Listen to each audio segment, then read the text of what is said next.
દર્શક મિત્રો, આજના સ્વયંપ્રભા ચેનલમાં આપનું હાર્દિક અભિવાદન કરું છું. હું ડોક્ટર વિનોદ મીના, ઇગ્નુના ઓનલાઈન લેક્ચર સિરીઝમાં એકવાર ફરી અર્થશાસ્ત્ર વિષયમાં આપના માટે લઈને આવ્યા છીએ માંગનો નિયમ.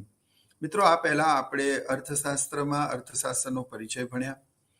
આપણે અર્થશાસ્ત્રના પરિચય ઉપરાંત અર્થશાસ્ત્રની વિવિધ વ્યાખ્યાઓ ભણ્યા, જેમાં પ્રોફેસર માર્શલની વ્યાખ્યા, પ્રોફેસર રોબિન્સની વ્યાખ્યા પણ આપણે અર્થશાસ્ત્રની ભણ્યા અને અર્થશાસ્ત્રનો પ્રાથમિક જે ખ્યાલ છે એ આપણે મેળવ્યું. અર્થશાસ્ત્ર વિષય તરીકે શું છે, વિષય વસ્તુ શું છે, આર્થિક સમસ્યાઓ શું છે, એનું સમાધાન કરવામાં અર્થશાસ્ત્રની શું ભૂમિકા છે, અર્થશાસ્ત્રનો વિકાસ એડમ સ્મિથથી લઈને સેમ્યુઅલ્સન સુધીના અર્થશાસ્ત્રીઓ સુધી તબક્કાવાર આપણે સમજ્યા છીએ. જેમ કે એડમ સ્મિથે કહ્યું કે અર્થશાસ્ત્ર તે સંપત્તિનું શાસ્ત્ર છે, માર્શલે કહ્યું તે અર્થશાસ્ત્ર એ કલ્યાણલક્ષી શાસ્ત્ર છે, રોબિન્સે કહ્યું અર્થશાસ્ત્ર તે પસંદગીનું અને અછતનું શાસ્ત્ર છે, અને સેમ્યુઅલ્સને કહ્યું અર્થશાસ્ત્ર તે આર્થિક વૃદ્ધિ અને વિકાસનું શાસ્ત્ર છે. તો અહીંયા સુધી આપણે અર્થશાસ્ત્રની અવિરત જે ઇતિહાસ છે એ આપણે જાણ્યો. હવે અર્થશાસ્ત્રના અમુક પ્રારંભિક જે ખ્યાલો છે, સમગ્ર અર્થશાસ્ત્ર અને બજાર જેના પર ટકેલું છે તેવા ખ્યાલોની આપણે સમજ મેળવીશું. તો હવે આજના લેક્ચરમાં આપણે માંગના નિયમ વિશે ભણીશું. પછી માંગના નિયમ, માંગમાં થતા ફેરફારો, પછી પુરવઠાનો નિયમ, પુરવઠામાં ફેરફારો, પછી માંગ અને પુરવઠા દ્વારા કઈ રીતે કિંમત નિર્ધારણ થાય છે તે આપણે સમજીશું. પછી માંગની મૂલ્ય સાપેક્ષતા વિશે ભણીશું. આ રીતે તબક્કાવાર આગળ અભ્યાસ કરીશું. તો મિત્રો, એકવાર ફરી ઇગ્નુની સ્વયંપ્રભા ઓનલાઈન લેક્ચર સિરીઝમાં આપ સૌનું હું ડોક્ટર વિનોદ મીના હૃદયપૂર્વક હાર્દિક અભિવાદન કરું છું. તો આજના આ લેક્ચરમાં આપણે માંગના નિયમ વિશે સમજીશું. તો મિત્રો, જેમ કે તમે સ્ક્રીન પર જોઈ શકો છો, આજના આપણા આ પ્રશ્નનું ફોર્મેટ છે પ્રસ્તાવના, ઇન્ટ્રોડક્શન, પછી આપણે માંગનો અર્થ ભણીશું, મિનિંગ ઓફ ડિમાન્ડ, તે પછી માંગનો નિયમ ભણીશું, લો ઓફ ડિમાન્ડ, તે પછી માંગના નિયમની ધારણાઓ, એઝમ્પશન્સ ઓફ લો ઓફ ડિમાન્ડ, તે પછી એક અનુસૂચિ, ઇન્ડેક્સ, આકૃતિ, ડાયાગ્રામ અને સમીક્ષા એટલે કે કન્ક્લુઝન. આ આપણે ભણીશું. તો મિત્રો, આજનો આપણો આ જે ઓનલાઈન લેક્ચર છે આ એની સમગ્ર રૂપરેખા છે, આ એનું ફોર્મેટ છે, આ એનું સ્ટ્રક્ચર છે અને આ પ્રમાણે આજનો આ લેક્ચર આપણે ભણવાનો છે. આ લેક્ચરમાં માંગને અને માંગના નિયમને સ્પર્શતા તમામ મુદ્દાઓની આપણે ચર્ચા કરીશું. તો શરૂ કરીએ. સૌથી પહેલા પ્રસ્તાવનામાં માંગના નિયમ વિશે સમજતા પહેલા ઈચ્છા અને માંગ વચ્ચેનો તફાવત સમજવાની જરૂર છે. તો પ્રસ્તાવનામાં આપે ઈચ્છા અને માંગ વચ્ચેનો તફાવત લખવાનો. જો મિત્રો, આ વિશ્વમાં દરેક માનવી સ્વપ્ન સૃષ્ટિમાં રાચે છે.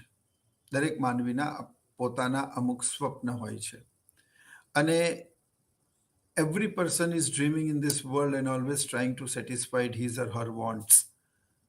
But it's not necessary that your every dreams comes true. એવું જરૂરી તો નથી કે આપના દરેક સ્વપ્ન સાકાર થાય અને પૂર્ણ થાય. તો માનવી જે સપનાઓ જોવે છે એટલે કે માનવીની અમુક ઈચ્છાઓ હોય છે, પરંતુ દરેક ઈચ્છાઓ પૂર્ણ થતી નથી. અને જો દરેક ઈચ્છાઓ પૂર્ણ થાય તો આ સંસારમાં કોઈ વિશ્વમાં ભગવાનને માને નહીં, કોઈ 2 રૂપિયાની અગરબત્તી લગાવે નહીં, કોઈ અંબાજી ચાલતા જાય નહીં, કોઈ મક્કા મદીનાની હજ કરે નહીં. એટલે માનવીની અમુક જરૂરિયાતો પૂર્ણ થતી નથી. કદાચ એટલા જ માટે પ્રભુમાં આપણી શ્રદ્ધા કાયમ રહે છે અને રહેવી જોઈએ. એટલે માનવની જે ઈચ્છાઓ પૂર્ણ થતી નથી એની પાછળનું કારણ છે કે એ ઈચ્છાઓને પૂર્ણ કરવા માટે જે નાણાંનું પીઠબળ જોઈએ અથવા તો એ જરૂરિયાતો પૂર્ણ કરવા માટે જેટલા નાણાં જોઈએ એ વ્યક્તિ પાસે ઘણી વખત હોતા નથી. એટલા માટે અર્થશાસ્ત્રમાં એવું કહેવાય છે કે માનવીની દરેક ઈચ્છાઓ પૂર્ણ થતી નથી, કારણ કે સાધનોની અછત છે અને નાણું એટલે કે મૂડી એ સાધનોમાંનું 4 સાધનોમાંનું એક સાધન છે. એટલે દરેક માનવીની તમામ ઈચ્છાઓ પૂર્ણ થાય એવું જરૂરી હોતું નથી. જે ઈચ્છાઓને નાણાંનું પીઠબળ મળે છે, વ્યક્તિની ખરીદ કરવાની શક્તિ અને તૈયારી હોય, અને વ્યક્તિએ નાણાંને ખર્ચ કરવાની તૈયારી દર્શાવતો હોય, તો તે ઈચ્છા માંગમાં પરિણમે છે. અધરવાઇઝ તે ડિઝાયર એટલે કે વિલિંગનેસ એટલે કે તે ઈચ્છા જ રહે છે. હવે આને એક ઉદાહરણ દ્વારા સમજીએ. માનો મિત્રો કે એક બેગર છે, એક ભિખારી છે, અને એ એવું ઈચ્છે છે કે મારે અમદાવાદથી મુંબઈ બાય પ્લેન જવું છે. તો આ એની ઈચ્છા છે કે માંગ છે? તો આ એની ઈચ્છા છે. કેમ એની ઈચ્છા છે? કારણ કે એની પાસે અમદાવાદથી મુંબઈમાં પ્લેનમાં જવાના નાણાં કે પૈસા નથી.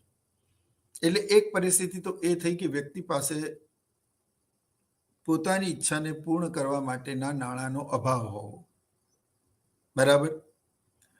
ત્યારબાદ એવું પણ બને કે માનવી ઈચ્છા તો ધરાવે છે, પણ એની પાસે પર્યાપ્ત નાણાં નથી. બીજી પરિસ્થિતિ જોઈએ. એક વ્યક્તિ છે, તેની પાસે ખૂબ પૈસો છે, he is a millionaire, but સ્વભાવે કંજૂસ છે, મિતવ્યયી છે. અને સ્વભાવે કંજૂસ અને મિતવ્યયી હોવાના કારણે તે વ્યક્તિ બાય રોડ જવાનું પસંદ કરશે, બાય ટ્રેન જવાનું પસંદ કરશે, પણ તે પોતાના પૈસા બચાવશે. તો અહીંયા પણ અમદાવાદથી મુંબઈ જવાની ઈચ્છા એ ઈચ્છા જ રહી, એ માંગમાં ના પરિણમી. આનો અર્થ એ થયો કે કોઈ પણ ઈચ્છા માંગમાં ત્યારે જ પરિણમે જ્યારે 3 પરિબળો એક સાથે મળે. સૌથી પહેલા વ્યક્તિની કોઈ પણ વસ્તુ મેળવવાની ઈચ્છા હોવી જોઈએ. તે ઈચ્છાને પૂર્ણ કરવાની ખરીદ શક્તિનું પીઠબળ એટલે કે તેની પાસે પર્યાપ્ત નાણાં હોવા જોઈએ, અને તે નાણાંને ખર્ચવાની વ્યક્તિની માનસિક તૈયારી હોવી જોઈએ. જે રીતે બુદ્ધિ હોવી એ અલગ વસ્તુ છે, તેનો ઉપયોગ કરવો તે અલગ વસ્તુ છે, તે જ રીતે નાણાં હોવા તે અલગ વસ્તુ છે, તેને ખર્ચ કરવું તે અલગ વસ્તુ છે. વ્યક્તિ પાસે નાણાં હોય પણ તે સ્વભાવે કંજૂસ હોય અને તે નાણાં ન ખર્ચે તો તે વસ્તુ તે મેળવી શકે નહીં, તો તે એની ઈચ્છા જ રહી, માંગમાં પરિણમી નહીં. તો મિત્રો, દરેક વ્યક્તિ સ્વપ્ન સૃષ્ટિમાં રાચે છે. દરેક વ્યક્તિ દિવા સ્વપ્ન જુએ છે, અને તેમાંથી એની ઈચ્છાઓનો જન્મ થાય છે. પરંતુ દરેક ઈચ્છાઓને પૂર્ણ કરવાના નાણાં વ્યક્તિ પાસે હોતા નથી. ઘણી વખત હોય છે તો તેની પ્રાથમિકતાઓ કંઈક બીજી હોય છે. દરેક જરૂરિયાતની તીવ્રતાઓ અલગ અલગ હોય છે. એટલે જ માનવીની દરેક ઈચ્છાઓ પૂર્ણ થતી નથી. જે ઈચ્છાઓ પૂર્ણ થાય છે તે માંગમાં પરિણમે છે, અને માંગમાં પરિણમવા માટે 3 વસ્તુઓનું હોવું જરૂરી છે. કોઈ પણ વસ્તુ મેળવવાની ઈચ્છા હોય, તે વસ્તુઓ મેળવવા માટેના પર્યાપ્ત નાણાં હોય, અને તે નાણાં ખર્ચ કરવાની વ્યક્તિની માનસિક તૈયારી હોય, તો તે ઈચ્છા માંગમાં પરિણમે. અધરવાઇઝ એ ડિઝાયર જ રહે. તો આમ પ્રસ્તાવનામાં તમારે ઈચ્છા અને માંગ વચ્ચેનો તફાવત લખવાનો છે. હું એટલું સિસ્ટમેટિક ફોર્મેટથી આપને સમજાવીશ. જેમ કે આપણે જ્યારે પુરવઠાનો નિયમ જોઈશું, તો એની પ્રસ્તાવનામાં આપણે પુરવઠા અને જથ્થા વચ્ચેનો તફાવત ભણીશું. The difference between stock and supply. અત્યારે આપણે પુરવઠા અને જથ્થા વચ્ચેનો તફાવત એ પુરવઠાના નિયમમાં ભણીશું. અત્યારે આપણે ઈચ્છા અને માંગ વચ્ચેનો તફાવત ભણીએ પ્રસ્તાવનામાં. તો જે ફોર્મેટથી તમે માંગનો નિયમ ભણો છો, એ જ ફોર્મેટથી તમે પુરવઠાનો નિયમ ભણશો, અને પછી માંગ અને પુરવઠાના પરિબળો દ્વારા કેવી રીતે વસ્તુની કિંમત નક્કી થાય છે તે તમે સમજશો. આમ તમે અર્થશાસ્ત્રના પ્રારંભિક જે ખ્યાલો છે, માંગ અને પુરવઠો, અર્થશાસ્ત્રની વિભાવનાને સમજ્યા પછી એ તમે જાણી શકશો. તો આ તમારી પ્રસ્તાવના હતી. તે પછી આપણે માંગનો અર્થ જોઈશું, પછી માંગનો નિયમ જોઈશું, માંગના નિયમની ધારણાઓ જોઈશું, અનુસૂચિ જોઈશું, આકૃતિ અને સમીક્ષા જોઈશું. તો મિત્રો, સૌથી પહેલા આપણે માંગનો અર્થ સમજીએ. હવે જો તમે જ્યારે લખતા હોય માંગનો નિયમ, અને ત્યારે તમે માંગનો અર્થ જ ખોટો લખ્યો, તો એની ઇમ્પ્રેશન એક્ઝામિનર પર શું જાય એ આપણે સમજવાનું રહ્યું. આ એક વાત. બીજી વાત કે માંગનો અર્થ અલગ વસ્તુ છે અને માંગનો નિયમ તે અલગ વસ્તુ છે. ઘણા લોકો એક જ સમજે છે, એક જ લખે છે. It's absolutely wrong. You have to differentiate the meaning of demand and the law of demand. Both are a different thing. Okay. તો માંગનો અર્થ સમજીએ. હમણાં જે પ્રસ્તાવનામાં ચર્ચા કરી તે પ્રમાણે ચોક્કસ સમયે ચોક્કસ કિંમતે કોઈ પણ વસ્તુ મેળવવાની ગ્રાહકની ઈચ્છા, શક્તિ અને તૈયારીને ગ્રાહકની માંગ કહે છે. અહીંયા 3 શબ્દો હું કર્સર લઈ જઉં છું, તે સમજવાની જરૂર છે. સૌથી પહેલા વ્યક્તિની કોઈ પણ વસ્તુ મેળવવાની શું હોવી જોઈએ? ઈચ્છા હોવી જોઈએ. મિત્રો, હું તમને ત્યારે જ ભણાવી શકું જ્યારે સર્વપ્રથમ તમારી ભણવાની ઈચ્છા હોય. જો આપના અંદરથી ભણવાની ઈચ્છા નહીં હોય તો કોઈ ગમે એટલું સારું ભણાવશે અને કોઈ ગમે એટલી સારી પુસ્તકની ચર્ચા કરશે, but if you are not interested તો એ વર્કઆઉટ નહીં થાય. એટલે સૌથી પહેલા તો વસ્તુ મેળવવાની વ્યક્તિની ઈચ્છા હોવી જોઈએ. કોઈ પણ વસ્તુ વિના ચલાવી લેવાના બદલે વ્યક્તિને તે વસ્તુ જોઈએ છે એવું એની ઈચ્છા હોવી જોઈએ. બીજું, એ ઈચ્છાને પૂર્ણ કરવાના વ્યક્તિ પાસે નાણાં હોવા જોઈએ. તો એનો અર્થ એ થયો કે આર્થિક રીતે તે વ્યક્તિ સક્ષમ હોવો જોઈએ. તે એવું ઈચ્છે છે કે મારે રોલેક્સની એક ઘડિયાળ લેવી છે, તો રોલેક્સની ઘડિયાળ ખરીદવા માટે જેટલા નાણાં જોઈએ એ તમામ પ્રકારના એટલા નાણાં તેની પાસે છે અથવા હોવા જોઈએ. હવે મેં તમને અગાઉ કહ્યું તેમ કે બુદ્ધિ હોવી તે અલગ વસ્તુ છે, તેનો ઉપયોગ કરવો તે અલગ વસ્તુ છે. તે જ રીતે કોઈ વ્યક્તિ પાસે નાણાં હોય તે અલગ વસ્તુ છે અને નાણાંનો ખર્ચ કરવો તે અલગ વસ્તુ છે. ઘણી વખત તમે તમારા મિત્રો સાથે અને સામાન્ય જીવનમાં પણ એવું નોંધ્યું હશે કે ઘણા વ્યક્તિઓનો હાથ ખીચામાં જતો નથી અને એમની પાસે પૈસા હોય છે તેમ છતાં તેઓ ખર્ચ કરતા નથી. તો નાણાં રૂપી શક્તિ હોવી એ અલગ વસ્તુ છે અને તેને ખર્ચ કરવું તે અલગ વસ્તુ છે. એટલે સૌથી પહેલા વ્યક્તિની કોઈ પણ વસ્તુ મેળવવાની ઈચ્છા હોવી જોઈએ. ત્યારબાદ એ ઈચ્છાને પૂર્ણ કરવાના વ્યક્તિ પાસે નાણાંરૂપી શક્તિ હોવી જોઈએ અને તેને ખર્ચ કરવાની વ્યક્તિની માનસિક તૈયારી હોવી જોઈએ. હવે એક ભિખારીને પણ અમદાવાદથી મુંબઈ જવાની ઈચ્છા થાય, પણ એની પાસે નાણાંનો અભાવ છે, માટે તેની ઈચ્છા પૂર્ણ માંગમાં પરિણમતી નથી. એક કંજૂસ વ્યક્તિ જે ખૂબ ધનાઢ્ય છે પણ સ્વભાવે કંજૂસ છે, તે વ્યક્તિ અમદાવાદથી મુંબઈ જવા ઈચ્છે છે, પરંતુ તે વ્યક્તિ નાણાં ખર્ચવા તૈયાર નથી, માટે તે અમદાવાદથી મુંબઈ જવાના, પ્લેનમાં જવાના એના ઓરથા અથવા એના જે સ્વપ્ન છે અથવા એની ઈચ્છા છે, ઈચ્છા જ રહેશે, કારણ કે અહીંયા તે ખર્ચ કરવા તૈયાર નથી. તો એક પાસે શક્તિ નથી નાણાંરૂપી, એક પાસે શક્તિ છે પણ ખર્ચ કરવાની તૈયારી નથી. તો આ ત્રણેયનું હોવું જરૂરી છે. આ ત્રણેયનું હોવું જરૂરી છે. આને એક બીજા ઉદાહરણ દ્વારા સમજીએ. માનો કે અર્થશાસ્ત્રના મારા એક વિદ્યાર્થી પાસે ખીચામાં 100 રૂપિયા છે. એ પગથિયા ઉતરે છે અને નીચે જ એને એક પેસ્ટ્રીની દુકાન દેખાય છે. એની ઈચ્છા થાય છે કે મને ભૂખ લાગી છે, હું પેસ્ટ્રી ખાઉં 100 રૂપિયાની. તરત એને ખ્યાલ આવે છે કે સરે ઇકોનોમિક્સનું, અર્થશાસ્ત્રનું પુસ્તક લેવાનું કહ્યું છે જેની કિંમત 100 રૂપિયા છે. તરત તેને ખ્યાલ આવે છે કે યાર મારી ચપ્પલ તૂટી ગઈ છે, મારે ચપ્પલ સ્લીપર નવા લેવાના છે. તરત એને ખ્યાલ આવે છે કે મારે ઇન્ટરનેટનું રિચાર્જ કરાવવાનું બાકી છે, મારું ઇન્ટરનેટ નથી ચાલી રહ્યું. તો અહીંયા સાધનો મર્યાદિત છે, પરંતુ માનવીની જરૂરિયાતો મર્યાદિત છે. તો નાણાં રૂપી સાધન દ્વારા 100 રૂપિયા દ્વારા એ આમાંથી કોઈ પણ એક જ જરૂરિયાતને સંતોષી શકે.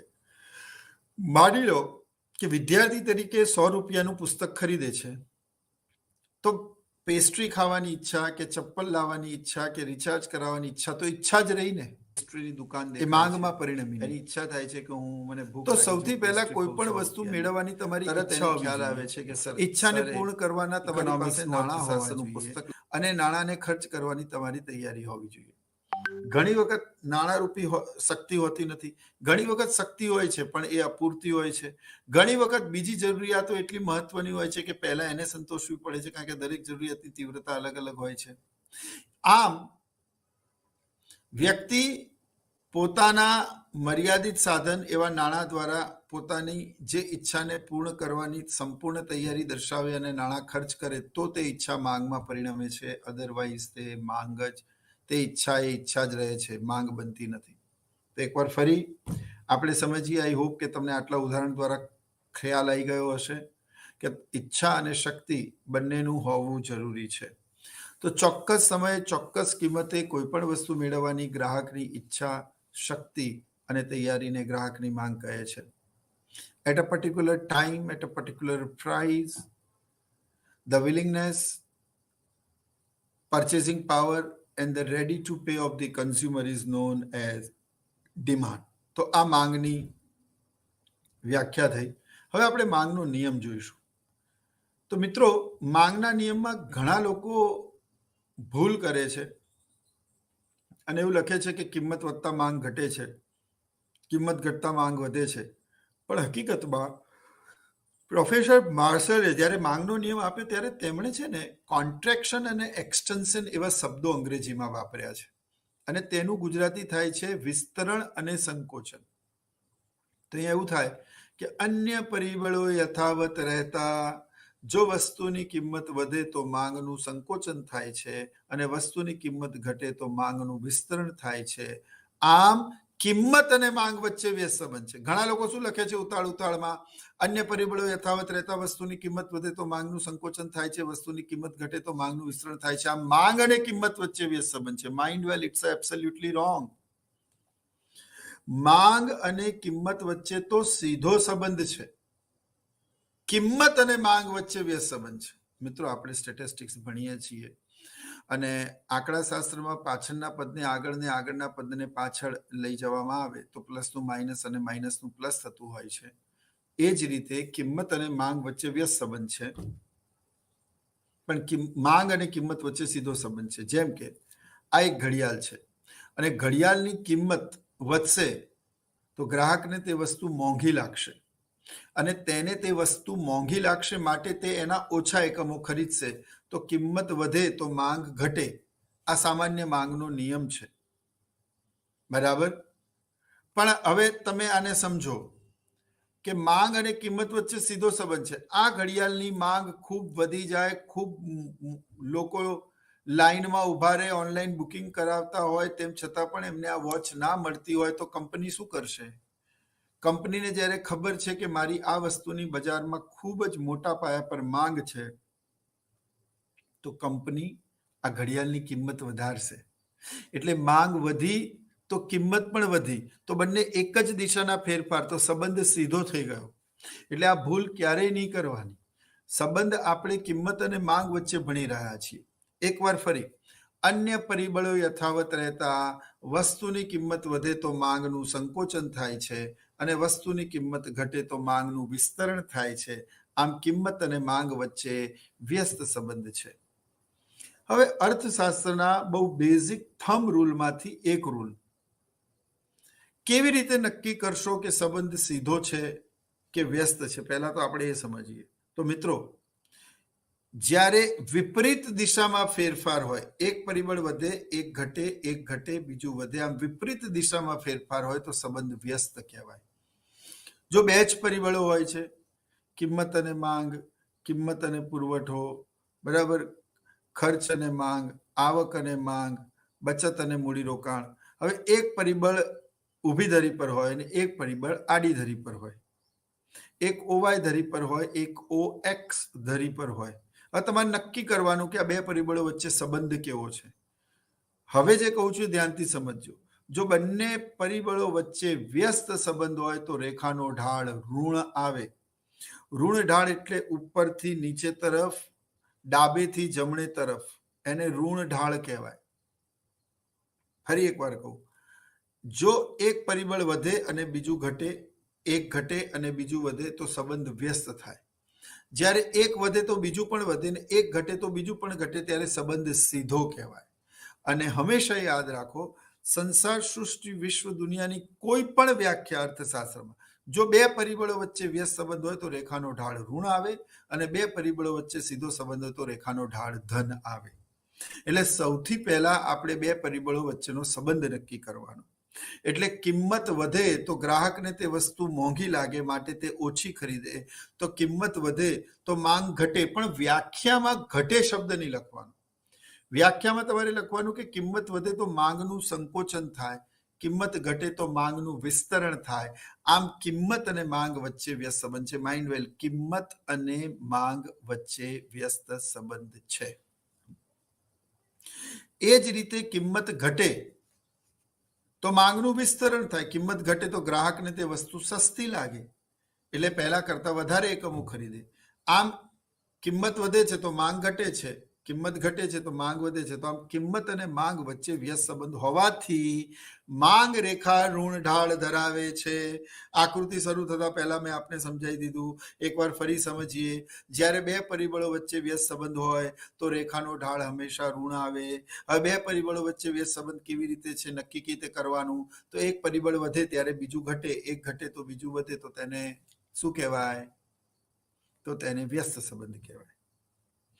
જો બે પરિબળો વચ્ચે એક જ દિશામાં ફેરફાર થાય, જેમ કે કિંમત વધશે તો પુરવઠો પણ વધશે, કિંમત ઘટશે તો પુરવઠો પણ ઘટશે. અહીંયા કિંમત અને પુરવઠા વચ્ચે સીધો સંબંધ છે, માટે પુરવઠા રેખાનો ધનઢાળ હોય છે અર્થશાસ્ત્રમાં. હવે આપણે જ્યારે પુરવઠાનો નિયમ ભણીશું ને ત્યારે આ વસ્તુ તમે યાદ રાખજો કે કિંમત અને પુરવઠા વચ્ચે સીધો સંબંધ હોવાના કારણે રેખાનો ઢાળ ધન છે, પરંતુ કિંમત અને માંગ વચ્ચે વ્યસ્ત સંબંધ હોવાના કારણે રેખાનો ઢાળ ઋણ ઢાળ છે. તમને એમસીક્યુમાં પૂછાઈ શકે કે માંગ રેખાનો ઢાળ ડેશ ખાલી જગ્યા હોય છે તો ઋણ ઢાળ હોય છે. કેમ ઋણ ઢાળ હોય છે? કારણ કે અહીંયા બે પરિબળો વચ્ચે વ્યસ્ત સંબંધ છે. કેવી રીતે વ્યસ્ત સંબંધ છે? તો કે કિંમત વધે છે તો માંગ ઘટે છે, અને કિંમત ઘટે છે તો માંગ વધે છે. કેમ આવું થાય છે? તો કેમ કે કિંમત વધે છે તો ગ્રાહકને તે વસ્તુ મોંઘી લાગે છે, કિંમત ઘટતા ગ્રાહકને તે વસ્તુ સસ્તી લાગે છે, માટે કિંમત અને માંગ વચ્ચે વ્યસ્ત સંબંધ છે. તો મિત્રો, આ રીતે આ માંગનો નિયમ છે, જેને ઇંગ્લિશમાં when all other factors remains constant and if price increases demand will contract, if price decreases demand will expand. So there is an inverse relationship between price and demand, which is written into inverted comma. You are not supposed to change the certain language or certain wording or certain structure of that definition. You have to write it as it is, which is given by the certain economist. તો જે વ્યાખ્યા છે કે જે સનાતન સત્ય છે એ હંમેશા inverted કોમામાં હોય, એને એમ જ લખવું પડે જે રીતે એને લખવામાં આવે છે. તો આમ પ્રોફેસર માર્શલે માંગના નિયમની આ વ્યાખ્યા આપી છે, અને જેમાં એમણે એવું કીધું છે કે when all other factors remains constant and if price increases demand constrict. હવે મારું કર્સર છે, તમે ત્યાં જુઓ, કોન્સ્ટ્રેક્ટનો અર્થ સંકોચન થાય. એટલે જ્યારે તમે ઘણા બધા વિદ્યાર્થીઓ એવું લખે છે કે અન્ય પરિબળો યથાવત રહેતા વસ્તુની કિંમત વધે તો માંગ ઘટે છે, વસ્તુની કિંમત ઘટતા માંગ વધે છે, આમ કિંમત અને માંગ વચ્ચે વ્યસ્ત સંબંધ છે. ટેકનિકલ રીતે આ ખોટું નથી, પણ વ્યાખ્યાની દ્રષ્ટિએ જોઈએ, which is return into inverted comma, તો એ ઇન્વર્ટેડ કોમામાં લખેલી વસ્તુ તે સનાતન સત્ય હોય અને તેમાં કોઈ પણ પ્રકારનો ફેરફાર થઈ શકતો નથી મિત્રો. એટલે વ્યાખ્યા તમને જેમ આપેલી છે એમ જ તમારે લખવું પડે. એટલે આનું શબ્દશ ગુજરાતી વર્ઝન ઉપર છે કે અન્ય પરિબળો યથાવત રહેતા જો વસ્તુની કિંમત વધે તો માંગનું સંકોચન થાય છે, અને કિંમત ઘટે તો માંગનું વિસ્તરણ થાય છે. આમ કિંમત અને માંગ વચ્ચે વ્યસ્ત સંબંધ છે. તો મિત્રો, આપણે માંગનો અર્થ ભણ્યા, આપણે માંગનો નિયમ ભણ્યા. હવે તમે ધ્યાનથી જુઓ, માંગના નિયમમાં એક શબ્દ છે અન્ય પરિબળો યથાવત રહેતા. હવે આ અન્ય પરિબળો શું છે અને એને કેમ સ્થિર રાખવા પડે? જો આ પરિબળો સ્થિર ના રહે તો માંગનો નિયમ ખોટો પડે, કિંમત અને માંગ વચ્ચે વ્યસ્ત સંબંધ ના રહે. માટે અર્થશાસ્ત્રમાં કોઈ પણ નિયમ, કોઈ પણ સિદ્ધાંતની સમજૂતી માટે અમુક પરિબળોને સ્થિર ધારવા પડે છે, અને જે પરિબળોને સ્થિર ધારવા પડે છે તેને હાઇપોથેસિસ કે એઝમ્પશન્સ કહેવામાં આવે છે. હવે આપણે માંગના નિયમની એઝમ્પશન્સ એટલે કે એની ધારણાઓ ભણીશું. તો જો મિત્રો, આ માંગના નિયમની ધારણાઓ છે, એઝમ્પશન્સ ઓફ લો ઓફ ડિમાન્ડ. સૌથી પહેલા, ગ્રાહકની આવક સ્થિર રહેવી જોઈએ. હવે આપણે જ્યારે કિંમત અને માંગ વચ્ચેનો વ્યસ્ત સંબંધ તપાસીએ છીએ ત્યારે અમુક પરિબળો સ્થિર ના રહે તો માંગનો નિયમ ખોટો પડે છે, એટલે કે કિંમત અને માંગ વચ્ચે વ્યસ્ત સંબંધ જળવાતો નથી. હવે આને આપણે એક ઉદાહરણ દ્વારા સમજીએ. તો બહુ ધ્યાનથી સમજો કે માની લો કે ગ્રાહકની આવક 10,000 હતી, ત્યારે એક્સ નામક વસ્તુની કિંમત 10 રૂપિયા હતી અને ત્યારે તે એક્સના 10 એકમો ખરીદતો હતો દર મહિને. હવે અહીંયા આપણે એવું એઝ્યુમ કરવું પડે કે income of the consumer remains constant.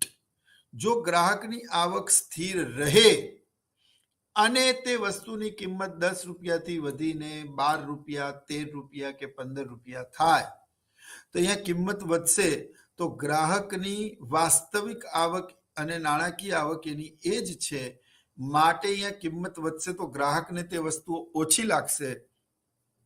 માટે એવું બને કે 15 રૂપિયાની કિંમતે ગ્રાહક 10 એકમો કરતા ઓછા એકમો ખરીદે.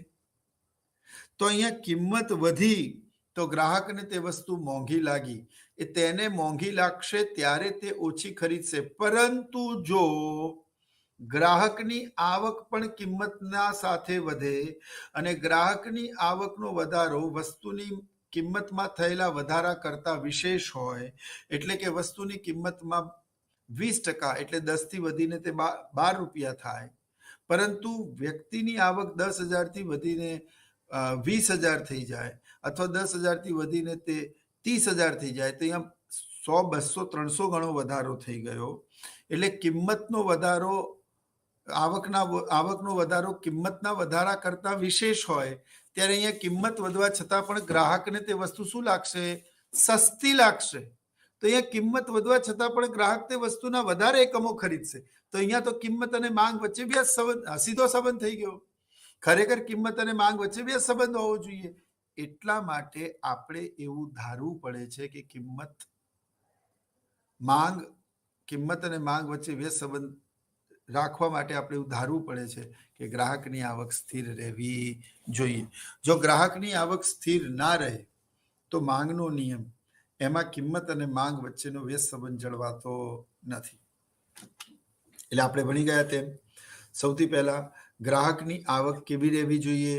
તો કે ગ્રાહકની આવક સ્થિર રહેવી જોઈએ. Income of the consumer remains constant. Number 2, અન્ય વસ્તુની કિંમત સ્થિર રહેવી જોઈએ. What do you mean by price of other goods remains constant? તો અન્ય વસ્તુની કિંમત સ્થિર રહેવી જોઈએ, એનો અર્થ શું થાય? બહુ જ મહત્વની વાત મિત્રો. અન્ય વસ્તુઓ એટલે કે અવેજી વસ્તુઓ, અન્ય વસ્તુઓ એટલે કે કોમ્પ્લિમેન્ટરી એટલે કે પૂરક વસ્તુઓ, આની કિંમત સ્થિર રહેવી જોઈએ. એમની કિંમત સ્થિર હોય અને મૂળ વસ્તુની કિંમત વધે તો તેની માંગ ઘટશે અને કિંમત ઘટે તો માંગ વધશે અને માંગનો નિયમ સાચો સાબિત થશે. પરંતુ જો અન્ય કિંમતની કિંમત સ્થિર ના રહે તો અહીંયા કિંમત અને માંગ વચ્ચે વ્યસ્ત સંબંધ જળવાતો નથી અને માંગનો નિયમ ખોટો પડે છે. માટે એવી ધારણા કરવામાં આવી છે કે અન્ય વસ્તુની કિંમત સ્થિર રહેવી જોઈએ. કઈ રીતે? જેમ કે ચા અને કોફી એકબીજાના અવેજી છે. હવે ચા અને કોફી એકબીજાના અવેજી છે મિત્રો, તો તેવામાં ચાની જ્યારે આપણે માંગની વાત કરતા હોઈએ ત્યારે તેની અવેજી વસ્તુ કોફીની કિંમત સ્થિર રહેવી જોઈએ. માની લો કે ચાની કિંમત 10 રૂપિયા હતી, ત્યારે ચાના 10 કિલોના પેકેટ એટલે કે 10 કિલો ચા વેચાતી હતી. હવે ચા અને કોફીની કિંમત સરખી હતી અને બંનેના 10-10 કિલો કુલ એકમો વેચાતા હતા. પ્રશ્ન એવો છે કે જો ચાની કિંમત 10 રૂપિયાથી વધીને 12 રૂપિયા થાય, પણ તે સમય પર કોફીની કિંમત સ્થિર રહેવી જોઈએ, તો લોકોને ચા મોંઘી લાગશે, બરાબર, અને એ લોકો ઓછા એકમ ચાના ખરીદશે. પરંતુ જો ચાની કિંમત વધે પણ સાથે સાથે કોફીની કિંમત 10 રૂપિયાથી 20 રૂપિયા થઈ જાય, તો અહીંયા ઘણા મિત્રો જે કોફી પીતા હતા એ ચા પીવા પર આવી જશે. કારણ કે સામે ચાની કિંમત વધી તો છે 12 રૂપિયા, પણ એના કરતા અવેજી વસ્તુની કિંમતમાં થયેલો વધારો મૂળ વસ્તુની કિંમતમાં થયેલા વધારા કરતા વિશેષ છે. તો અહીંયા થાય છે શું કે કોફીની કિંમત વધવાના લીધે ચાની કિંમત વધવા છતાં પણ લોકો વધારે ચા પીવે છે, કારણ કે તે લોકો હવે કોફી નથી પીતા, કારણ કે તે કોફી પ્રમાણમાં ખૂબ મોંઘી થઈ ગઈ છે, તો અહીંયા ચાની કિંમત વધવા છતાં પણ તેની માંગ વધી. તો અહીંયા તો મિત્રો કિંમત અને માંગ વચ્ચે સીધો સંબંધ થઈ ગયો. આપણે અગાઉ ભણી ગયા કે કિંમત અને માંગ વચ્ચે વ્યસ્ત સંબંધ હોવો જોઈએ. એટલા માટે એવું ધારવામાં આવે છે કે અન્ય વસ્તુની કિંમત સ્થિર હોવી જોઈએ. ફરી એકવાર સમજીએ, કોકા કોલા અને પેપ્સી આ બંને એકબીજાના અવેજી છે.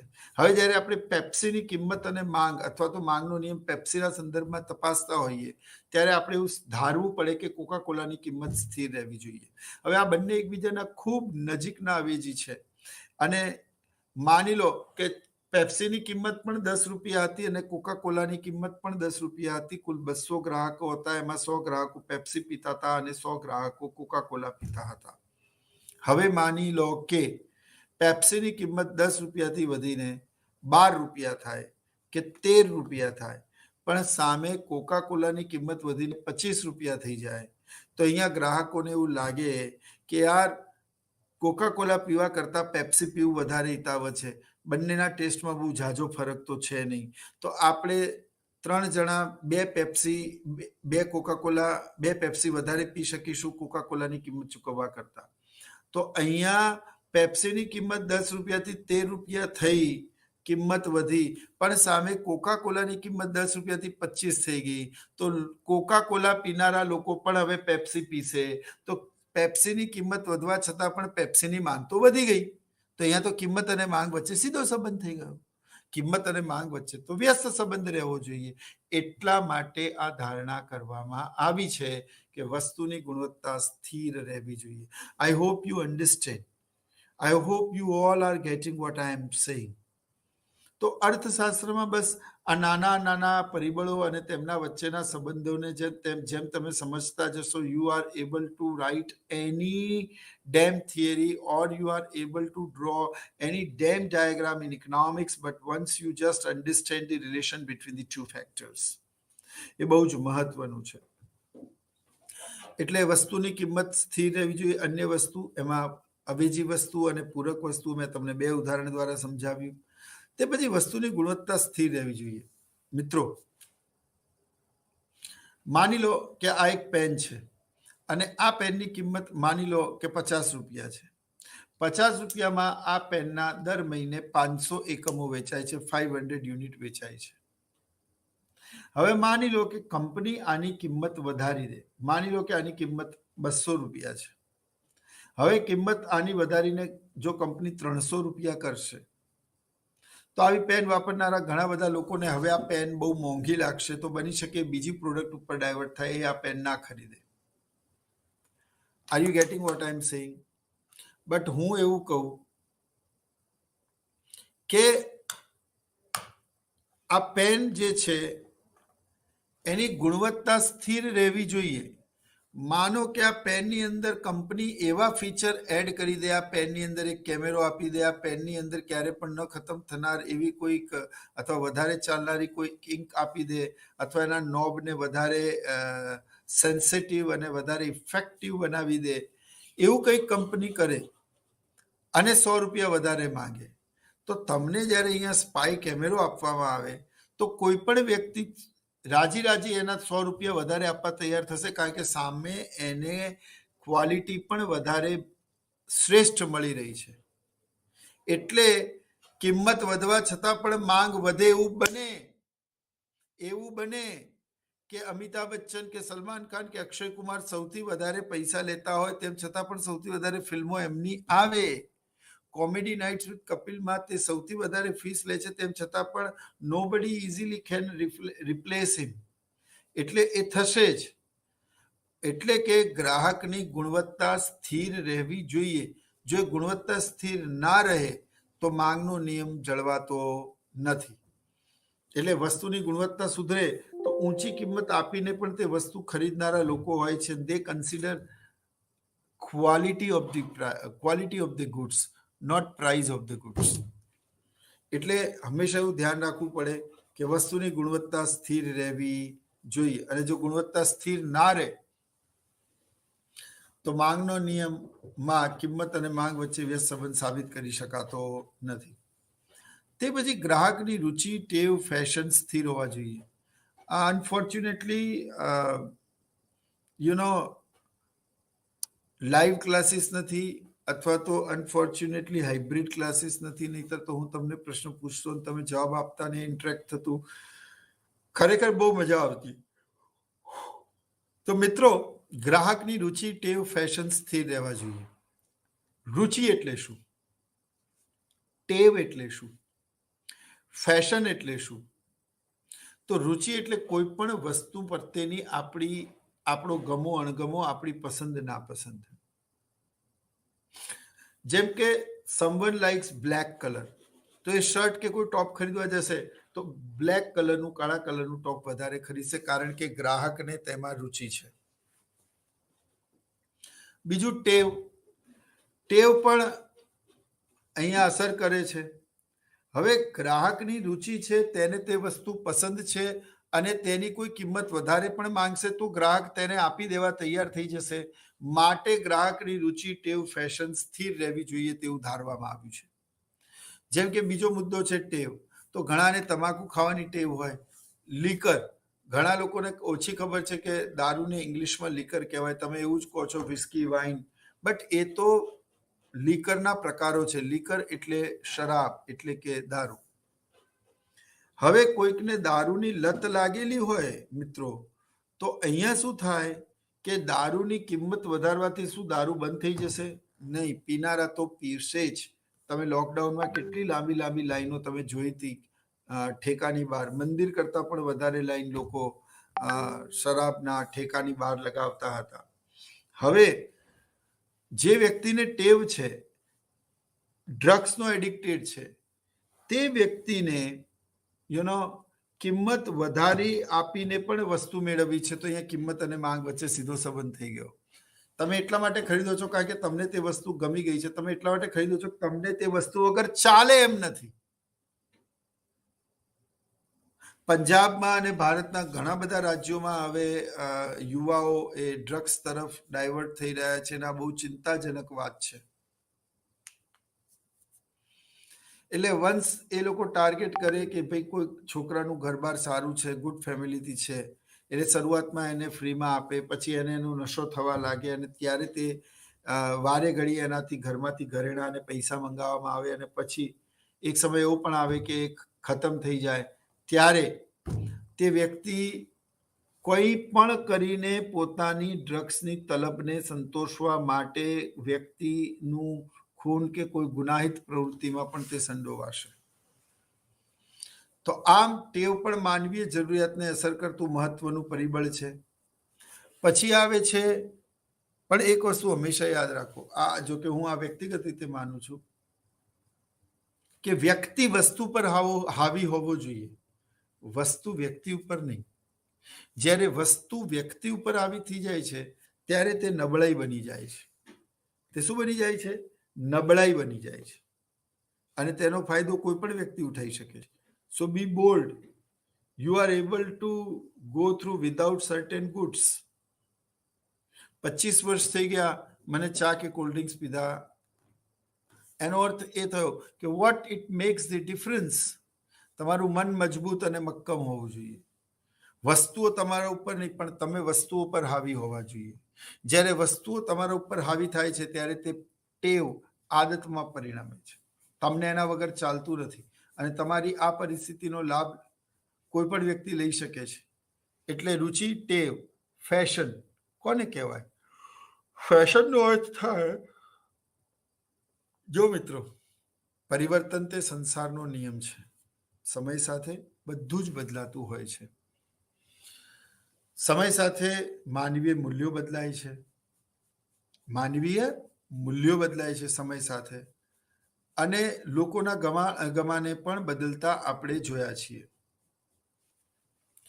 એટલે ફેશન એટલે વર્તમાન સમયમાં જે ટ્રેન્ડમાં હોય તેને ફેશન કહેવામાં આવે છે. તો ગ્રાહકની રુચિ, ટેવ, ફેશન સ્થિર રહેવી જોઈએ.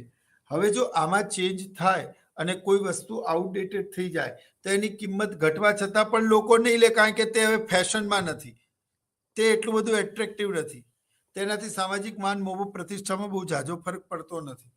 એટલે અહીંયા શું થાય કે અમુક શબ્દો લખવાના રહી જાય તો પણ એ તકલીફ છે. તો રુચિ, ટેવ, ફેશન એ સ્થિર રહેવા જોઈએ. એનો અર્થ એ થયો કે જે વસ્તુ આઉટડેટેડ થઈ ગઈ તે કિંમત ઘટાડવા છતાં પણ વેચાતી નથી, તો કિંમત ઘટવા છતાં પણ માંગ ઘટી, તો કિંમત અને માંગ વચ્ચે તો સીધો સંબંધ થઈ ગયો. હકીકતમાં કિંમત અને માંગ વચ્ચે વ્યસ્ત સંબંધ હોવો જોઈએ. આવું મેં તમને પ્રારંભિક પ્રસ્તાવનામાં સમજાવેલું કે આ અર્થશાસ્ત્રનો નિયમ છે ને યાદ રાખજો. એટલે ગ્રાહકની રુચિ, ટેવ અને ફેશન તે સ્થિર રહેવા જોઈએ.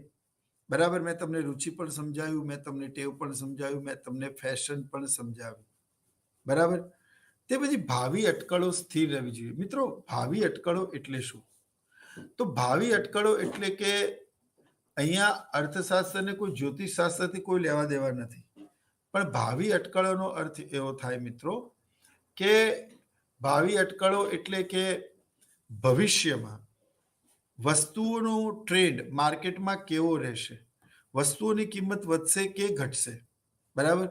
જેમ કે અત્યારે કોરોનાના સમયમાં જ લોકો કેટલા પેનિક કરી ગયેલા, લોકોને એવું હતું કે ખાવાનું મળશે કે નહીં, કર્ફ્યુ છૂટશે કે નહીં. તો શું થાય છે કે ભવિષ્યમાં વસ્તુઓની કિંમતો વધવાની છે. જ્યારે લોકોને આવી ખબર પડે છે તો લોકો બજાર તરફ રશ કરે છે. ધ્યાનથી સમજજો, બજાર તરફ રશ કરે છે, વસ્તુઓની માંગ એકાએક વધી જાય છે.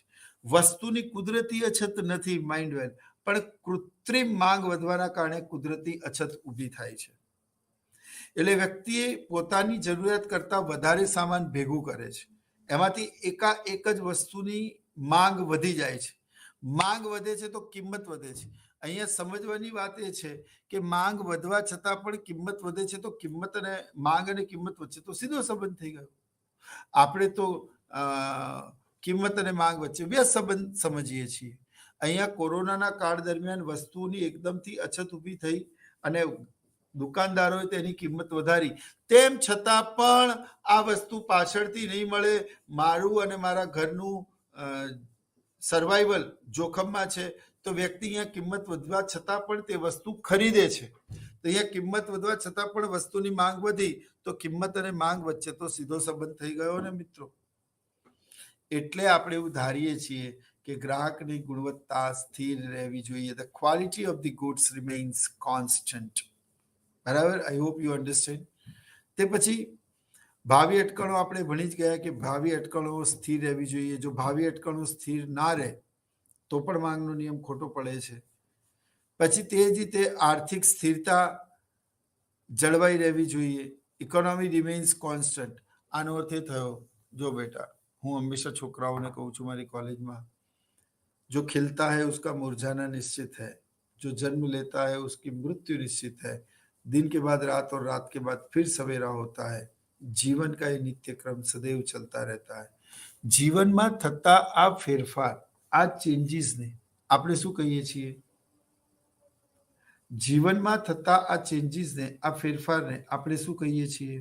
તો મિત્રો, જીવનમાં થતા આ ફેરફારને આપણે લાઈફ સાયકલ શું કહીએ છીએ? જીવન ચક્ર, લાઈફ સાયકલ કહીએ છીએ. તે જ રીતે જે રીતે આપણા મનુષ્યના જીવનમાં સુખ દુઃખ ચડતી પડતી આવતી રહે છે, તે જ રીતે અર્થતંત્રમાં પણ ચડતી પડતી આવતી રહે છે. બરાબર. હવે એનો અર્થ એ થાય કે એમાં પણ અપ્સ એન્ડ ડાઉન્સ થયા કરે છે. આ અપ્સ એન્ડ ડાઉન્સને શું કહેવાય છે? વેપાર ચક્ર કહેવાય છે, બિઝનેસ સાયકલ કહેવામાં આવે છે. બરાબર. તે બિઝનેસ સાયકલના અમુક તબક્કાઓ છે. તો જે રીતે આપણે અહીંયા સમજ્યા કે ગ્રાહકની રુચિ, ટેવ, ફેશન સ્થિર રહેવી જોઈએ, તે જ રીતે સમજવાનું છે કે જો આ ત્રણે બદલાઈ જશે તો કિંમત અને માંગ વચ્ચે વ્યસ્ત સંબંધ થવાના બદલે સીધો સંબંધ થશે. તમારા ફાધર બિઝનેસમેન હોય અને તેમણે માનો કે અમુક જોડી કપડાં એમની પાસે હોય પણ એને કોઈ ખરીદતું નથી, હવે આઉટડેટેડ થઈ ગયા છે, એની જગ્યાએ નવી આઉટફિટવાળા કપડાં આવી ગયા છે, તો તમારા ફાધર સેલ કરીને એની કિંમત ઘટાડશે ને તેમ છતાં પણ એને કોઈ ખરીદવા તૈયાર નહીં થાય. તો અહીંયા કિંમત ઘટવા છતાં પણ માંગ ઘટે છે, માટે કિંમત અને માંગ વચ્ચે સીધો સંબંધ છે, એવું થઈ જાય છે. એટલા માટે આપણે એવું ધારવું પડે છે કે ગ્રાહકની રુચિ, ટેવ, ફેશન તે સ્થિર રહેવી જોઈએ. I hope you understand. બરાબર.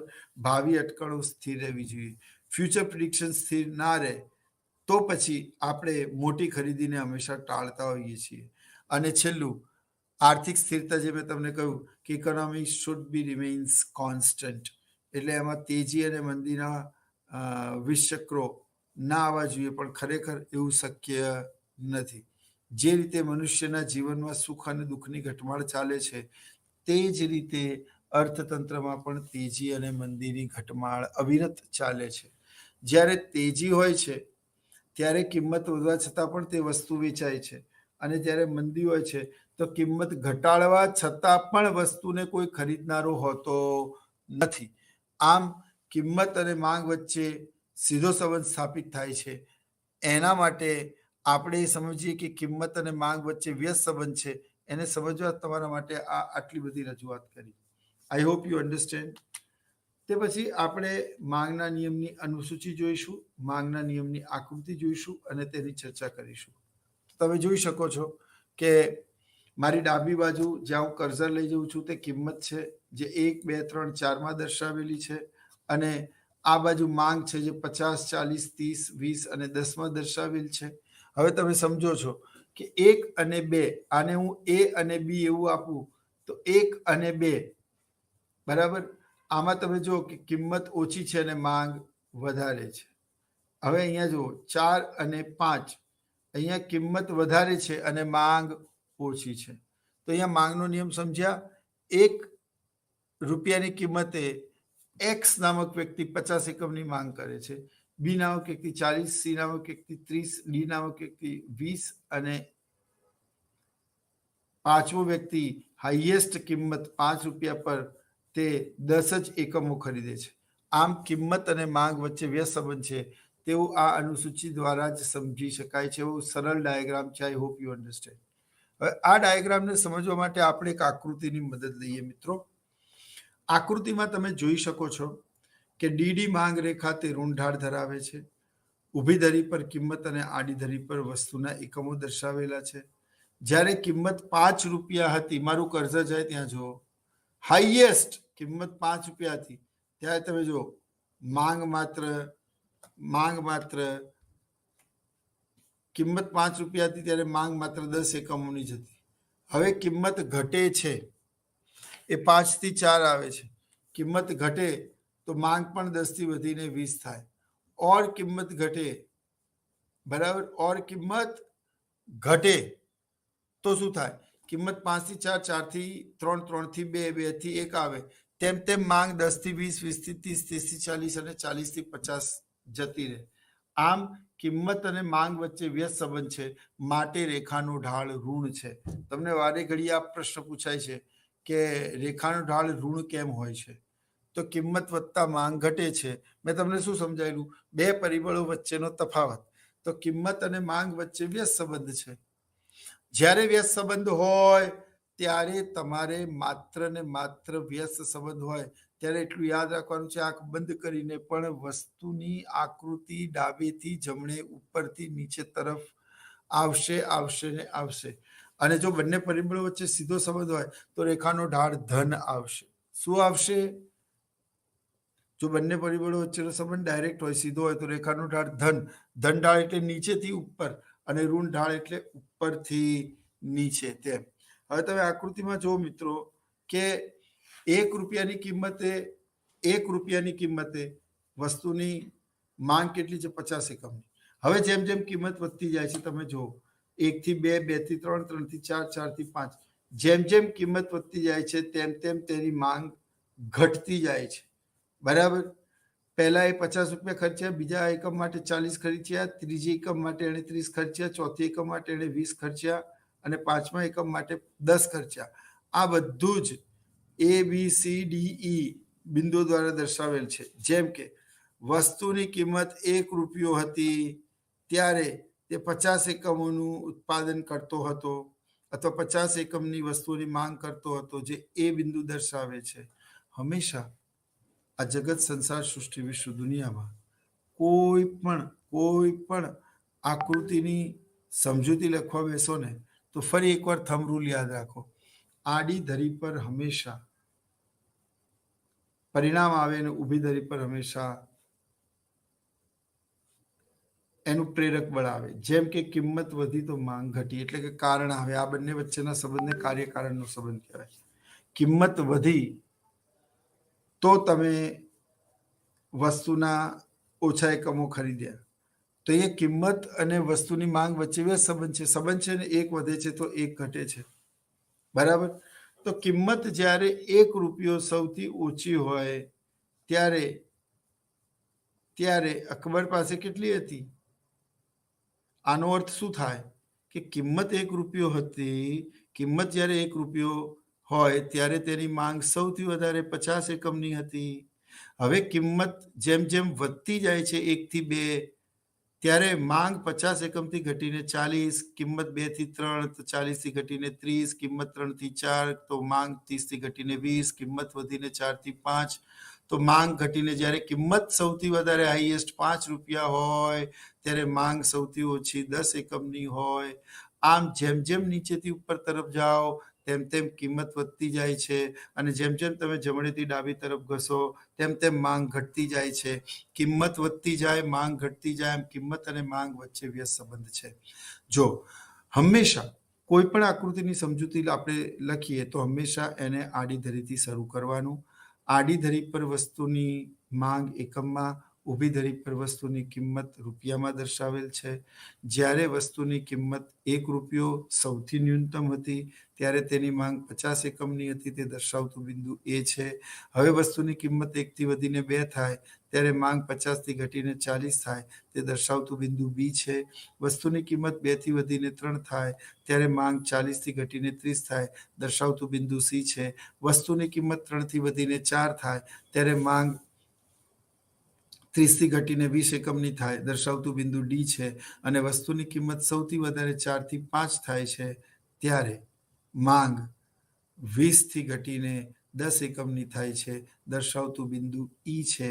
આમ નીચેથી ઉપર તરફ આવતા વસ્તુની કિંમત વધતી જાય છે અને જમણેથી ડાબી તરફ આવતા વસ્તુની માંગ ઘટતી જાય છે.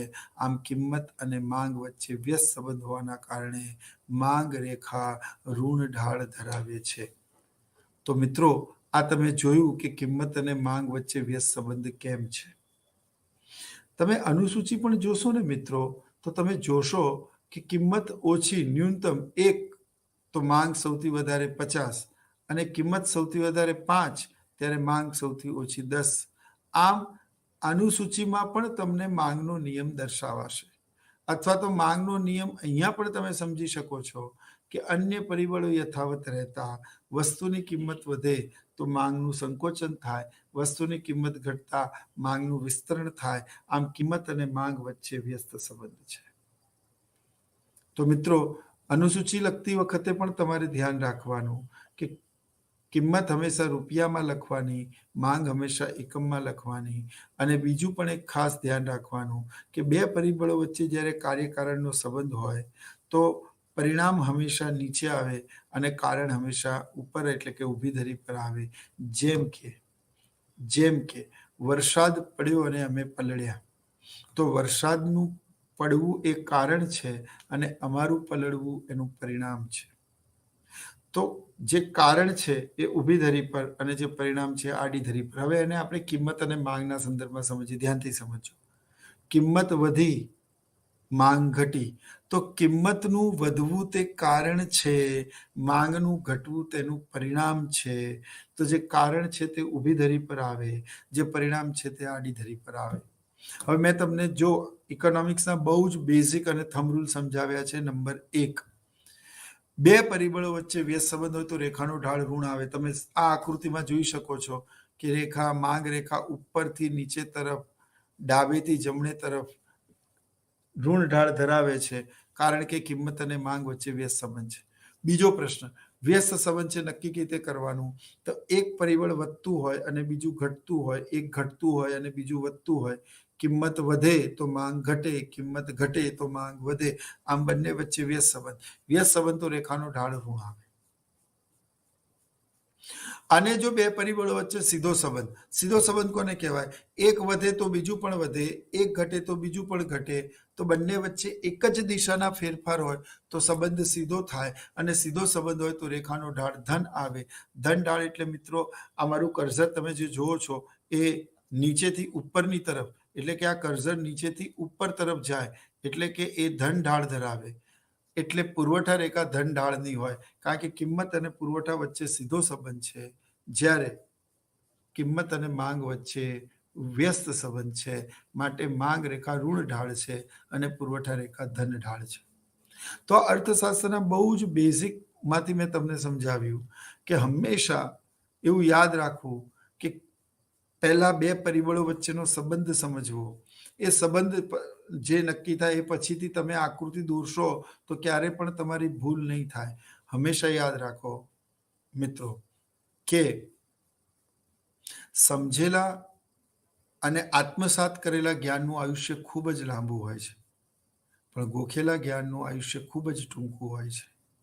ઘણી વખત મેં એવા વિદ્યાર્થીઓ પણ જોયા છે જે લોકોને પરીક્ષાની બહાર આવ્યા પછી પેપરમાં શું લખ્યું છે ને એ એમને યાદ હોતું નથી. મિત્રો પૂછે કે આ લખ્યું, તો એ કહે છે કે હા મેં લખ્યું છે, મેં બધું જ લખ્યું છે. તો કે આમાં શું આવશે? તો કે ખબર નહીં. હકીકતમાં તેણે લખ્યું હોય છે, પણ એ બધું ગોખણ પટ્ટી હોય છે, ગોખેલું જ્ઞાન હોય છે, એટલે યાદ નથી રહેતું. પરંતુ જેને તમે હૃદયથી, જેને તમે from the bottom of your heart સમજો છો, એ વસ્તુ તમારા સ્મરણપટ ઉપર લાંબા સમય સુધી કંડારાયેલી રહે છે, અને તે સંદર્ભમાં તમે એને ભૂલતા નથી. એટલે તમારી શાળામાં ઘણા લોકોએ નાનપણમાં તમને કોઈક વાત શિક્ષકે સમજાવી હશે ને એ તમે આત્મસાત કરી હશે, તમને આજે પણ યાદ હશે. પણ તમે જો ગોખશો તો યાદ નહીં કરી શકો, અને યાદ કરશો તો લાંબા સમય સુધી તમારા સ્મરણપટ પર કંડારાયેલું નહીં રહે, યાદ નહીં રહે. એટલે અર્થશાસ્ત્ર છે ને એ સમજવાનો વિષય છે. તમે હંમેશા સમજો કે આવા બધા પ્રશ્નોમાં બે પરિબળો વચ્ચેનો સંબંધ તમે સમજશો. If you understand the relation between the two factors, you are able to write any damn theory in economics, and once you understand the relation between the two factors, you are able to draw any damn diagram in economics. તો અહીંયા કિંમત અને માંગ વચ્ચે વ્યસ્ત સંબંધ હોય તો વ્યસ્ત સંબંધ એક વધે છે, ઘટે છે. વિરુદ્ધ દિશામાં, વિપરીત દિશામાં ફેરફાર તો સંબંધ વ્યસ્ત આવે, અને સંબંધ વ્યસ્ત હોય તો રેખાનો ઢાળ ઋણ આવે. આવું હંમેશા યાદ રાખજો કે તમને ઇગ્નુના ઓનલાઈન લેક્ચરમાં સ્વયંપ્રભામાં આવું બતાવેલું મેં. અને જો બંને પરિબળો વચ્ચે સીધો સંબંધ હોય, એક જ દિશામાં ફેરફાર થતા હોય, તો હંમેશા તેનો ઢાળ ધન આવે છે. આ બેઝિક બે વાતો સમજાવી. હવે કયું પરિબળ ઊભી ધરી પર આવે અને કયું પરિબળ આડી ધરી પર આવે તેની સમજ આપણને ના પડતી હોય તો આપણે એવું સમજવાનું કે જે કારણ હોય, હંમેશા બે પરિબળો વચ્ચે કાર્યકારણનો સંબંધ હોય, અને કાર્યકારણનો સંબંધ હોય તો જે કારણ છે તે ઊભી ધરી પર આવશે અને પરિણામ તેનું આડી ધરી પર આવશે. બરાબર? તો તમે સમજો કે કિંમત વધવું તે કારણ છે અને માંગમાં થતો ફેરફાર એનું પરિણામ છે. Sachin Tendulkar scored a century and India won the match. તો સચિન તેંડુલકરનું સેન્ચુરી કરવું એ કારણ છે, અને ભારતનું મેચ જીતી જવું એનું પરિણામ છે. તો કિંમત વધવું એ કારણ છે અને માંગમાં થતો ફેરફાર એનું પરિણામ છે. તો જે કારણ છે તે ઓવાય એટલે કે ઊભી ધરી પર આવે, જે પરિણામ છે તે આડી ધરી પર આવે. આટલું પણ તમે યાદ રાખો તો ભૂલ થવાની શક્યતાઓ ઓછી છે. તો મિત્રો એકવાર ફરી આપણે સમગ્ર ફોર્મેટ જોઈશું. માંગનો નિયમ, તેમાં પ્રસ્તાવમાં ઈચ્છા અને માંગ વચ્ચેનો તફાવત, તે પછી માંગનો અર્થ. તો માંગનો અર્થમાં મેં તમને કહ્યું કે ચોક્કસ સમયે ચોક્કસ કિંમતે કોઈ પણ વસ્તુ મેળવવાની ગ્રાહકની ઈચ્છા શક્તિ અને તૈયારીને માંગ કહેવાય, કોઈ પણ વસ્તુ માટેની માંગ કહેવાય. માંગનો નિયમ, તો કે માંગનો નિયમ એટલે કે અન્ય પરિબળો યથાવત રહેતા વસ્તુની કિંમત વધે તો માંગનું સંકોચન થાય છે, વસ્તુની કિંમત ઘટતા માંગનું વિસ્તરણ થાય છે. આમ કિંમત અને માંગ વચ્ચે વ્યસ્ત સંબંધ છે. પછી માંગના નિયમની ધારણાઓ, તો આપણે અમુક પરિબળો સ્થિર ધારવા પડે કે ગ્રાહકની આવક સ્થિર રહેવી જોઈએ, અન્ય વસ્તુની કિંમત સ્થિર રહેવી જોઈએ, વસ્તુની ગુણવત્તા સ્થિર રહેવી જોઈએ, ગ્રાહકની રુચિ ટેવ અને ફેશન સ્થિર રહેવી જોઈએ, ભાવિ અટકણો સ્થિર રહેવી જોઈએ, આર્થિક સ્થિરતા જળવાઈ રહેવી જોઈએ, એટલે તેજી મંદીના બહુ ઘટમાળ ન ચાલવા જોઈએ, અને અન્ય આ સ્થિર ના રહે તો માંગનો નિયમ ખોટો પડે છે, માટે આપણે આ પરિબળોને સ્થિર ધારવા પડે છે. ઉપરાંત અનુસૂચિ અને આકૃતિ. હવે આ માંગના નિયમ પરથી આપણે અનુસૂચિ લીધી, જેમાં એક તરફ કિંમત અને એક તરફ માંગ લીધું છે. કિંમત 1, 2, 3, 4, 5 અને માંગ 50, 40, 30, 20 અને 10. અહીંયા કિંમત 1 થી 50 પણ લઈ શકાય, માંગ 500 થી 100 પણ, 100 થી 500 પણ લઈ શકાય. It doesn't make any difference, પણ આ બંને વચ્ચેનો વ્યસ્ત સંબંધ જળવાઈ રહેવો જોઈએ. અને આકૃતિ દોરવાની. આકૃતિમાં હંમેશા યાદ રાખવાનું કે માંગ રેખા ઉપરથી નીચે તરફ ઋણ ઢાળ ધરાવે છે, કારણ કે કિંમત અને માંગ વચ્ચે વ્યસ્ત સંબંધ છે. અને તેમાં આડી ધરી પર શું આપેલું છે, ઊભી ધરી પર શું આપેલું છે, તે 1 by 1 તમારે સમજાવવાનું. અને તમે જે સમજાવો તેને આકૃતિની સમજૂતી કહેવાય. અને આ સાથે તમારો આ પ્રશ્ન માંગનો નિયમ તે તમારો પૂરો થાય. આઈ હોપ કે તમને આ લેક્ચરમાં મજા આવી હશે, ખ્યાલ આવ્યો હશે. તો મિત્રો, આપણે આજના લેક્ચરમાં માંગના નિયમ વિશે ભણ્યા. આવતા લેક્ચરમાં આપણે પુરવઠાના નિયમ વિશે ભણીશું. અને માંગના નિયમ પરથી આપણે માંગમાં ફેરફારો, એટલે કે નેક્સ્ટ લેક્ચરમાં માંગમાં થતા ફેરફારો, એમાં કિંમત પ્રેરિત ફેરફારો અને અન્ય પરિબળો પ્રેરિત ફેરફારો ભણીશું. પછી તે જ રીતે પુરવઠાનો નિયમ ભણીશું. અને પુરવઠાના નિયમ ભણ્યા પછી પુરવઠામાં ફેરફાર ભણીશું. અને પુરવઠામાં કિંમત પ્રેરિત ફેરફાર અને અન્ય પરિબળો પ્રેરિત ફેરફાર એ ભણ્યા પછી માંગ ભણી ગયા, પુરવઠો ભણી ગયા, માંગમાં ફેરફાર ભણી ગયા, પુરવઠામાં ફેરફાર ભણી ગયા. હવે માંગ અને પુરવઠાના પરિબળ દ્વારા કેવી રીતે અર્થતંત્રમાં વસ્તુની કિંમત નક્કી થાય છે તે ભણીશું. અને આ રીતે પછી માંગ અને પુરવઠાના બંને પારિભાષિક એની વિભાવનાઓ સમજ્યા પછી આપણે અર્થશાસ્ત્રમાં આગળના ખ્યાલોને સમજીશું. તો મિત્રો, આજનો આ સ્વયંપ્રભાનો ઓનલાઈન લેક્ચર ઇગ્નુ મારફતે અહીંયા જ પૂરો કરીએ છીએ. હું ડૉક્ટર વિનોદ મીના આપની વિદાય મેળવું છું. હોપ તમે આજના લેક્ચરમાં અર્થશાસ્ત્રના ખ્યાલને સમજ્યા હશો, માંગના નિયમ વિશે જાણકારી મેળવી હશે. આવતા લેક્ચરમાં આપણે ફરી મળીશું સ્વયંપ્રભાના ઓનલાઈન ઇગ્નુના આ પોર્ટલમાં. ત્યાં સુધી આપ મને અનુમતિ આપો. ધન્યવાદ. નમસ્કાર.